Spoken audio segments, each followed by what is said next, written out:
긴급일 수밖에 없는 게 예. 지금 장동혁 지도부가 노린 거는 지금 국민의힘의 영남권이 흔들리고 있어요. 그러니까 윤한호 의원이 면전에서 대고 윤어게인 안 된다라고 얘기를 했고 예. 주호영 의원조차도 장애 집회에서 이 윤어게인 목소리로는 국민 설득 못한다. 이렇게 장동혁 지도부를 갖다가 직접 공격을 하다 보니까 예. 이 추세가 계속되면은 장동혁 지도부가 와야 될 수도 있다라는 얘기들이 지금 흘러나오고 있는 거거든요. 그러다 보니 최종도 아니고 중요하지도 않은데 굳이 긴급이라고 발표를 한 거는 내부적으로 장동혁 대표가 뭐 위치가 흔들린다던가 뭐 최고에 대해서 이제 그 지위가 흔들린다던가 뭐 그런 건 없습니다. 실제로 없고요. 그리고 이제 영남권이 흔들리고 뭐 그런 다른 목소리가 나오는 거에 대해서 네. 뭐 그거를 논란을 잠재우기 위해서 뭐 당무감사위를 작동시켰다. 네. 당무감사위에서 긴급 발표를 했다. 이 부분도 뭐 별개의 건을 갖다가 하나로 합쳐놓은 것이지 그 실제 장동혁 대표가 이제 그런 부분에 있어서 정말 위기감을 느꼈더라면 뭐 윤한홍 의원이 됐든 당내에 실제로 뭐 계엄에 대해서 입장을 냈던 부분들 이런 거에 대해서 장동혁 대표가 전혀 제재하고 있지 않거든요. 당내의 다양한 목소리 자체를 갖다가 그냥 두고 있는 상황이고 한동훈 대표님 가족 명의로 게시된 걸로 알려진 글들에 대해서는 실제 작성자를 확인하는 절차가 진행 중인데 어이없는 퇴행이죠. 그리고 최근에 여러 가지 장동혁 대표나 이런 분들이 코너에 많이 몰려 있잖아요. 지금 그렇게 코너에 몰리는 거를 벗어나는 여러 가지 방법이 있어요. 당내에서 정적을 어떻게든 공격해서 당내 분란을 일으키는 방법이 있죠. 지금 장동혁 대표는 그걸 선택한 거거든요. 저는 대단히 안타깝다라고 생각해요. 이 내용은 조영실 대변인께 먼저 말씀을 여쭤봐야 될 것 같아요. 요 당무감사위원회가 어제 긴급공지로 보냈다는 이 내용은 이 당원 게시판의 인물들이 한동훈 전 대표의 가족이라는 얘기인가요? 뭐 아직 결과가 안 났기 때문에 특정할 수는 없는데 뭐 충분한 이제 그 당원들이 의혹을 갖고 있는 부분들에 있어서는 좀 이제 확인을 한 부분인 것 같습니다. 네. 그래서 실제로 이제 당무감사위원회는 이제 어쨌든 그 당 지도부하고 이제 관계없이 이제 지금 개별적으로 지금 독자적으로 활동하다 보니까 실제 지금 당무감사위원회 활동에 대해서 여러 이제 문제 제기들이 내부적으로 많이 나오다 보니까 중간 발표를 한 것 같습니다. 중간 발표? 문제가 나오다 보니까. 그러니까는 그 당원 게시판 논란에 대해서 네. 이게 무슨 정치적 목적을 갖고 이제 지금 이거를 조사하고 있는 게 아니냐라는 그 당내에서 이제 문제 제기들이 있다 보니까 네. 그 차원에서 이제 긴급 공지를 한 것 같습니다. 형식은 긴급공지라는 형식을 띈 거는 이것도 왜 그런? 근데 긴급이란 말 굳이 이제 늘 필요는 없었던 것 같은데요. 네. 그냥 뭐 공지한 거죠. 뭐 이게 뭐 시급을 다투는 일도 아닌데요. 뭐. 그러니까요. 네. 긴급공지라는 형태로 중간 발표를 한 거여서. 그러니까 예. 긴급일 수밖에 없는 게 예. 지금 장동혁 지도부가 노린 거는 지금 국민의힘의 영남권이 흔들리고 있어요. 그러니까 윤한호 의원이 면전에서 대고 윤어게인 안 된다라고 얘기를 했고 예. 주호영 의원조차도 장애 집회에서 이 윤어게인 목소리로는 국민 설득 못한다. 이렇게 장동혁 지도부를 갖다가 직접 공격을 하다 보니까 예. 이 추세가 계속되면은 장동혁 지도부가 와야 될 수도 있다라는 얘기들이 지금 흘러나오고 있는 거거든요. 그러다 보니 최종도 아니고 중요하지도 않은데 굳이 긴급이라고 발표를 한 거는 지금 흔들리는 영남권을 갖다가 잡고 자신의 어떤 그 지도부의 리더십을 갖다가 다시 세우기 위해서 네. 타겟을 갖다가 자신이 아닌 한동훈에게 돌리는 것. 네. 그것의 유일한 목적은 그거 아니냐. 그래서 긴급 달고 중간에 이렇게 최종 확인 안 됐음에도 불구하고 이렇게 휘발성 있는 것에다가 기름을 껴얹는 예. 불씨를 당기는 발표를 한 게 아니냐라는 게 이제 전망이 되는 거죠. 요거는, 이거 네. 저는 이제 뭐 거기에 대해서는 좀 동의가 많이 어렵고요. 실제로 지금 내부적으로 장동혁 대표가 뭐 위치가 흔들린다던가 뭐 최고에 대해서 이제 그 지위가 흔들린다던가 뭐 그런 건 없습니다. 실제로 없고요. 그리고 이제 영남권이 흔들리고 뭐 그런 다른 목소리가 나오는 거에 대해서 네. 뭐 그거를 논란을 잠재우기 위해서 뭐 당무감사위를 작동시켰다. 네. 당무감사위에서 긴급 발표를 했다. 이 부분도 뭐 별개의 건을 갖다가 하나로 합쳐놓은 것이지 그 실제 장동혁 대표가 이제 그런 부분에 있어서 정말 위기감을 느꼈더라면 뭐 윤한홍 의원이 됐든 당내에 실제로 뭐 계엄에 대해서 입장을 냈던 부분들 이런 거에 대해서 장동혁 대표가 전혀 제재하고 있지 않거든요. 당내 다양한 목소리 자체를 갖다가 그냥 두고 있는 상황이고 실제 당내 전체적인 의원들이나 이런 부분들에 있어서 전체적으로 뭐 장동혁 대표한테 물러나세요라는 그 목소리들은 거의 뭐 나오지 않고 있습니다. 어제 주호영 의원 그랬고 네네. 권영진 의원도 저희 방송에 나와서 좀 비판을 했고 TK 쪽에서 움직임 흐름은 어떻게 보세요? 실제 장동혁 대표 그런 거 다 일일이 다 받아들이고 있습니다. 받아들이고 그리고 지금 현재 의원들 이제 개별적으로 만나면서 네. 자신이 어떻게 확장할지 그리고 어떻게 이러한 국면을 극복할지에 대해서 한 분 한 분 만나면서 지금 설득하고 있고 네. 그리고 지역별 순회를 했던 이유도 그 안에서 이제 그 지역을 가게 되면 거기 있는 단체장이라든가 지역위원장들이 당협위원장이라든가 이런 분들하고 같이 좀 대화할 수 있는 자리들이 많이 있거든요. 그래서 계속 자신의 이야기를 계속하면서 당 운영을 연말 연초에 어떻게 할 것이다. 그러니까 네. 좀 참고 기다려 달라. 그런 걸 갖다 많이 말씀을 드리고 있고 그렇기 때문에 다른 목소리가 나오지만 장동혁 대표에 대한 거치라든가 리더십에 대해서는 더 이상 얘기가 안 나오는 겁니다. 알겠습니다. 어제 보낸 내용을 보면은 이제 한동훈 전 대표의 부인과 장모, 장인, 딸의 이름이라는 겁니다. 강남 벽이 뭐 그 거주지인 것 같아요. 탈당 일자와 거의 동일하다. 그러면서 이렇게 첨부했다는 겁니다. 박정훈 의원은 아주 좀 친한계죠. 아주 강하게 비판하고 있는데 그 얘기 한번 들어보겠습니다. 말씀하신 대여 투쟁의 이슈가 생길 때마다 지도부가 뭔가 폭탄을 하나씩 터트린다. 저는 지도부한테 진짜 간곡하게 말씀드리고 싶은 게 우리의 부활을 국민의힘의 부활을 막는 가장 큰 논리는 배신이라고 생각해요. 내부 총질. 이게 제정신이 아닌 거죠. 통일교 문제로 우리가 완전 주도권을 잡고 있는데 지금 그걸 갖다가 당무감사위원장이 그것도 당무감사위원회 명의로 나간 것도 아니고 개인 명의로 냈어요. 하루에 2건, 3건 정도였습니다. 네. 그 정도인데 그걸 갖고 지금 이 드자비를 하고 난리를 치고 있는 거잖아요. 통일교 문제로 유리한 상황인데 요거는 뒤에서 짚어보도록 하고 박정훈 의원이 또 뭐라고 얘기를 했냐면 한동훈 대표를 지금 정리하겠다는 구상이다라고 했어요. 개파색을 떠나서 저도 가능한 한 이 사안을 좀 객관적으로 보려고 노력합니다. 예. 뭐 어떤 진정성을 인식하실지는 모르겠지만 그런데 이거 발표를 해갖고 결국에는 뭐가 문제다, 뭐가 잘못됐다 이걸 규명한 건 없어요. 예. 그냥 당시에 그 당원 게시판에 했었던 사람들이 그 가족으로 추측이 된다. 예. 이것을 조금 더 가능성을 높여서 특정한 단계까지만 갔지. 그래서 그게 뭐 정당법에 위반이 된다든가 아니면 뭐 개인정보보호법을 위반했다든가 어떤 식의 문제가 된다라는 걸 지적한 건 아닌 것 같거든요. 예. 그래서 이거를 갖고 한동훈 전 대표에 대한 문제점들을 정치적으로 자꾸만 키우려고 하는 것이 과연 우리 당이 부활하는 데 도움이 될까라는 부분에 대한 문제 제기를 전 하고 싶습니다. 그러니까 지금 우파 진영 전체를 똘똘 뭉쳐서 대항해도 민주당의 폭정이나 이재명 대통령의 실정 비판하기 바쁜데 예. 우리 진영 내에서 어떻게 보면 결과적으로는 아주 큰 문제가 될 수 있는 사안이 아님에도 불구하고 이걸 큰 문제로 만들어서 한 축을 덜어보내려고 하는 게 예. 그게 전략적으로 옳은 방향인가? 물론 모르겠습니다. 지도부가 생각하는 본인들의 정치적 전략적 이익이 될 수는 있겠지만 그게 당 전체로 봤을 때 도움이 되는가? 이 문제와 관련해서 저는 좀 부정적으로 보기 때문에 네. 이걸 뭐 살라미식으로 나눠서 오늘은 여기까지 발표하고 다음 주에는 또 조금 더 진전된 내용을 발표하고 이런 식으로 하는 게 지금 우리 국민의힘에 기대하는 바는 아닐 네. 것 같아서 걱정입니다. 그러면 당내에서 물론 한동훈 전 대표를 향해서 책임을 묻는 목소리도 있어요. 그거 듣기 전에 제가 조영술 대변인 하나 여쭤볼게요. 중간 조사 결과면은 최종 조사 결과는 언제쯤 예상됩니까? 뭐 그거에 대해서는 아직 죄송합니다.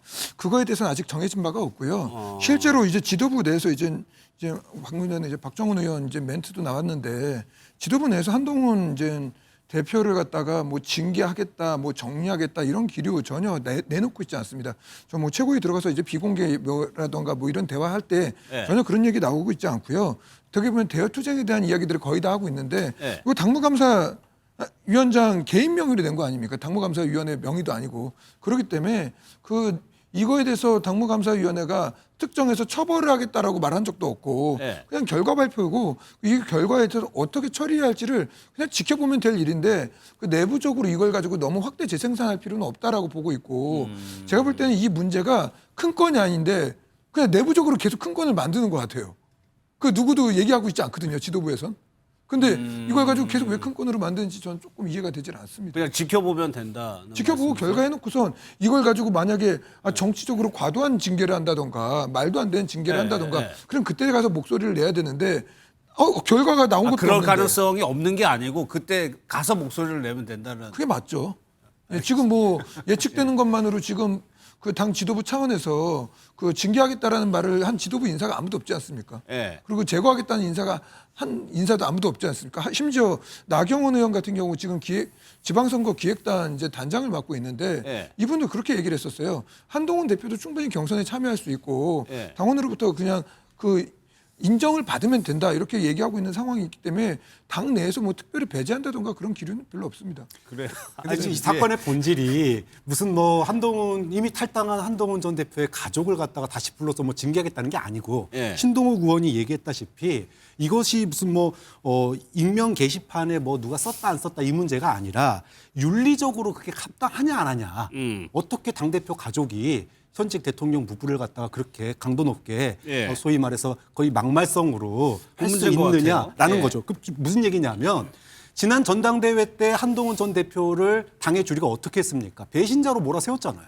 그러면 그런데 지금 탄핵이 되고 정권을 뺏기고 나서도 여전히 한동훈 전 대표의 가족의 윤리 문제를 들먹이는 것은 법적으로 무슨 제재를 가하겠다는 것이 아니라 예. 정치적으로 매장하겠다는 거죠.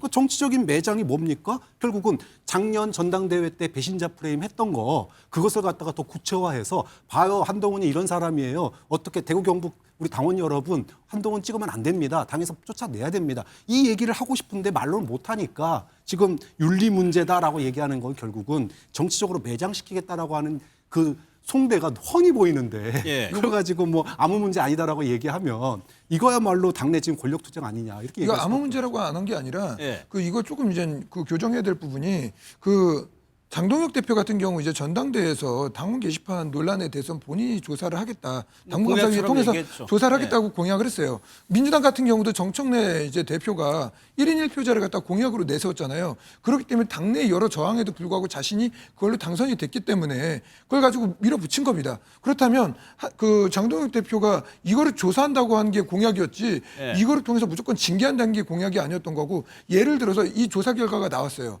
그런데도 불구하고 이 조사 결과가 명명백백히 나왔고 이거에 대해서 만약에 당원들이 굉장한 문제 제기라는 여론들이 형성이 된다면 네. 그 부분에 가서 판단해야 될 일이지 이 아직 여론이 형성되지도 않고 이게 예를 들어서 만약에 게시판 결과 봤는데 별거 없어. 네. 근데 굳이 징계하자는 얘기를 할 게 없잖아요. 근데 만약에 이게 굉장히 큰 문제가 있고 내부적으로 누군가의 명예를 심대하게 훼손했다. 그리고 여론을 왜곡했다라는 판단이 쓰게 된다면 네. 그건 그때 가서 판단해야 될 문제인데 우리가 조사 나오지도 않은 결과를 가지고 이걸 예단해서 무조건 몰아붙이는 것은 알겠습니다. 괜한 당내 예. 분란이 될 수 있다. 이 말씀을 드린 겁니다. 한동훈 전 대표를 비판하는 목소리도 있어요. 그 얘기까지 한번 들어보도록 하겠습니다. 적어도 당 대표쯤 되는 분이 네. 가족으로 의심되는 분을 동원을 해서 대통령을 공격했다면 이건 떳떳지 못한 것 아닌가. 그리고 당 대표가 대통령에 불만이 있다면 그러니까 만나서 얘기를 하든지 그랬었어야 하는 것 아닌가. 그게 우리 당의 품격에 맞는 것 아닌가. 이것을 가지고 무슨 법적 책임이 있느냐 이걸 자꾸 따지시는데 이 문제는 올해 안에 털고 지나가야 된다. 한동훈 대표도 나는 내가 이건 법 위반 사항으로 공개된 정보이기 때문에 네. 이것에 대해서 내가 수용할 수 없다 이렇게 얘기하면 네. 그거는 정말 검사적인 시각이죠. 우리는 정치를 하는 사람들이지 않습니까? 한동훈 전 대표의 책임 있는 사과와 반성이 필요하고요.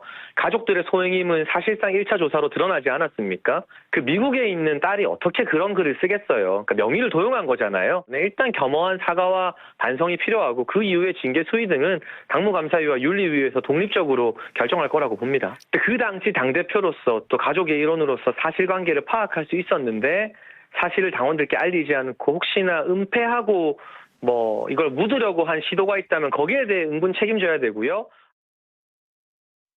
그러니까 이렇게 보는 것 같습니다. 당대표가 여당의 당대표가 현직 대통령을 비난하는 게 가족 명의를 통해서 이게 윤리적으로 맞느냐를 따져보자는 건데 여기가 맞죠. 그러면 조윤수 대변인 그 대통령이 윤석열 전 대통령이란 말이에요. 이게 자칫하면 여론이 탄핵당한 대통령에게 그렇게 했다고 해가지고 강하게 징계를 물을 수 있는 거냐 이런 여론이 있을 수도 있거든요. 이게 그 탄핵의 여부하고는 별개의 문제인 것 같습니다. 예. 그 실제로 뭐 이제 저는 이제 내용이 나올 때까지 저도 이제 최대한 이제 판단을 안 하려고 그 예단을 안 하려고 노력을 하고 있는데 만약에 그게 이제 대통령, 현직 대통령, 이제 당대표로서 현직 대통령의 그러한 정치적 행위를 갖다가 제약하기 위한 여론을 갖다가 만들었다라는 그러한 것들로 결론이 내려진다면 예. 그 부분에 대해서는 분명히 이제 저는 반성을 해야 될 부분이 있다라고 봅니다. 당을 이끌어가는 지도자가 이제 보여야 될 모습들은 아니라고 보고 있고요. 예를 들어 이제 정청래 대표가 가족들을 예를 들어 가족들이 매번 예를 들 때는 여당. 아니 뭐 그렇죠. 아니 근데 똑같은 거거든요. 예. 아까 이제 뭐 찰떡궁합이다 뭐 이런 말씀까지 하셨잖아요. 정청래 대표가. 근데 그런 것들이 이제 정부 여당의 그러한 하나의 원팀으로서의 모습인데 그런 것들이 흔들리는 모습들이 과연 소신 있는 목소리냐 아니면 그게 이제 당을 갖다 흔드는 목소리냐는 결과가 나오면 이제 충분히 당원들이 판단할 거라고 봅니다. 강성필 부대변인께 그렇게 여쭤볼게요. 지금 한동훈 전 대표의 입장에서 사과하고 반성해야 되는 거 아니냐는 의견이 분명히 있어요. 그런데 한동훈 전 대표 그러지 않고 있거든요.